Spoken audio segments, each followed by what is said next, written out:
At 5:30, we have recovered 43 deceased individuals in Kirk County. Among these who are deceased, we have 28 adults and 15 children. 12 adults pending identification and 5 children are pending identification at this time.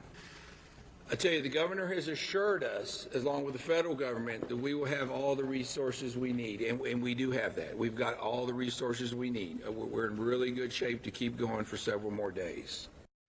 And good evening to you. I'm Tom Ziska. We are glad to have you with us tonight. We begin with the deadly flash flooding in central Texas that has left dozens of adults and children dead, and the ongoing search for any survivors. Fox 26's Anthony Antoine is live in KRIV tonight. Anthony. You know, Tom, it's a dire situation happening here in KRIV, and it seems as though that every press conference I go to, you walk out with more bad news. We started the day with 27 people who lost their lives. That number has now jumped to 43. It breaks down to about 28 adults and 15 children, and some of them have not yet been identified. I'm down here at Louise Hayes Park. It's a very popular park, and they had planned to celebrate July 4th. And what you see here in the water is all of the apparatuses and the machines that they were using, the barricades.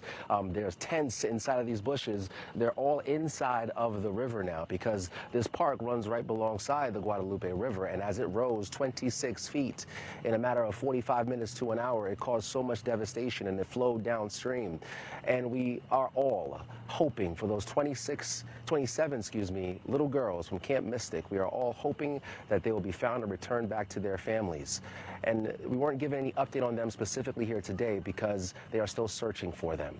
But one of the things that I found to be very encouraging out of one of those press conferences is that we learned rescues are still happening today. So there is still hope.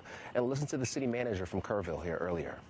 Since 6 a.m. this morning, we've had a combined primary clear, so aerial and ground, of about 100-meter distance on either side of the Guadalupe River from 1 mile north of Camp Mystic up through Hunt and Ingram. We talked about that briefly this morning, so 100 meters on each side. They are continuing operations on that. We've been rescuing people out of these camps by the hundreds, all day. So there's a lot of folks that are shelter in place, so we leave them in place to make sure that we get them food, water, and some of these camps actually now are self-rescuing, if you will. Maybe that's not the right word, but they are self-extricating, if you will. So they're getting water's down, they're getting their own resources, they're not having to tie up local and state resources. We are monitoring them, and they're accounting for their own folks. So that has been going on obviously for over 800 plus people, and we're continuing to do that. So.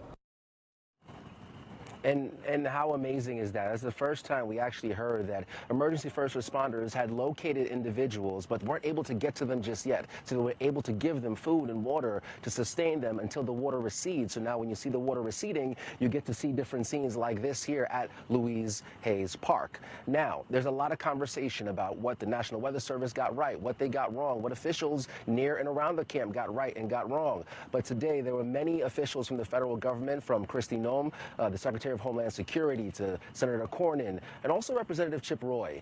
And I asked him earlier today why it was so imperative for him to make a distinction for right now, the time and the focus should be rescuing, not talking about that conversation. Here's what he had to say. You do after-action reviews to figure out what you do better, right? I mean, first of all, you got to have perspective. People have lived here, lived in this area, and kids have been going to these camps for decades, okay?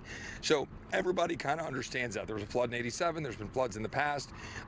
We can go look and see whether the Weather Service stuff could be better. We should, and that's a federal question to a degree. The state questions about what they listen to. Figuring out what the warning system should be here. Is it better in certain counties than others? I don't know. I literally have no idea. People ask me about here. I wouldn't. I didn't get into the warnings. Is it just relying on phones? Do you have sirens? All the questions that you should ask. But at the end of the day, all of those things might have helped, might have made a difference, but it was what it was, an extraordinary event, and you had extraordinary response from people. Let's go work through this, let's identify people, and then let's figher out, the woulda, coulda, shoulda. And you know, all day you've heard helicopters going back and forth, up and down the Guadalupe River. And we learned today that Kristi Noem says that the Coast Guard has sent in more choppers with thermal imaging, allowing them to search in the darkness of night. And tomorrow we are expecting another press conference at 10 a.m. We will bring you guys the details when they become available, but make sure and stay connected to us. We are all hoping and praying for those 27 little girls and also so many, the unknown, that are unaccounted for. But right now, I'm Anthony Antoine, live in Kerrville, reporting for Fox 26. Anthony, thank you. We'll check in later.